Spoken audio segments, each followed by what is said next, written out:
Assalamualaikum warahmatullahi wabarakatuh. Kami dari kelompok 8 yang beranggotakan Muhammad Rizky Ardi, Naufal RJ Muhammad Alfat, Nurul Aini, dan Rika Trihayati akan mempresentasikan tentang aplikasi impuls dan momentum pada kehidupan sehari-hari. Pada materi pertama akan dijelaskan mengenai pengertian impuls. Impuls adalah gaya yang bekerja pada benda dalam waktu yang relatif singkat, sedangkan momentum merupakan ukuran kesulitan untuk memberhentikan atau mendiamkan benda. Impuls dipengaruhi oleh gaya yang bekerja pada benda dalam selang waktu tertentu, sedangkan momentum dipengaruhi oleh massa benda dan kecepatan benda tersebut. Contoh penerapan impuls dan momentum dalam kehidupan sehari-hari. Yang pertama, karateka. Apakah Anda seorang karateka atau penggemar film action? Jika kita perhatikan, karateka setelah memukul lawannya dengan cepat akan menarik tangannya. Ini dilakukan agar waktu sentuh antara tangan dan bagian tubuh musuh relatif singkat. Hal ini berakibat musuh akan menerima gaya lebih besar. Semakin singkat waktu sentuh, maka gaya akan semakin besar. Lalu yang kedua, mobil. Ketika sebuah mobil tertabrak, mobil akan penyok. Pengemudi yang selamat akan pergi ke bengkel untuk ketok magic.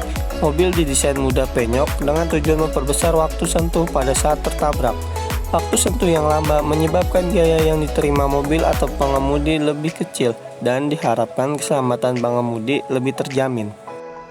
Contoh penerapan impuls dan momentum dalam kehidupan sehari-hari yang ketiga yaitu sarung tinju.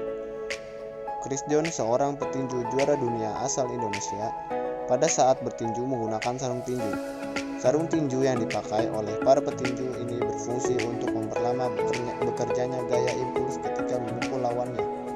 Pukulan tersebut memiliki waktu kontak yang lebih lama dibandingkan memukul tanpa sarung tinju. Karena waktu kontak lebih lama, maka gaya yang bekerja juga semakin kecil sehingga sakit terkena pukulan bisa dikurangi. Contoh penerapan impuls yang keempat yaitu palu. Kepala palu dibuat dari bahan yang keras, misalnya besi atau baja. Kenapa tidak dibuat dari kayu atau bambu? Kan lebih mudah mendapatkan kayu dan bambu, dan mahal lagi. Palu dibuat dengan bahan yang keras agar selang waktu kontak menjadi lebih singkat, sehingga gaya yang dihasilkan lebih besar.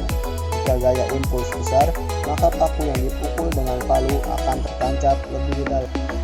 Matras. Waktu pelajaran olahraga di sekolah, guru akan mengambil nilai lompat tinggi. Galah yang dipasang horizontal nggak terlalu tinggi, sekitar 1,12 meter. Terus di bawah galah diletakkan matras. Matras dimanfaatkan untuk memperlambat waktu kontak. Waktu kontak yang relatif lebih lama menyebabkan gaya menjadi lebih kecil, sehingga tubuh kita tidak terasa sakit pada saat jatuh atau dibanting di atas matras. Sekian dari kami, kurang lebihnya mohon maaf. Wassalamualaikum warahmatullahi wabarakatuh. Thank you for listening and watching this video.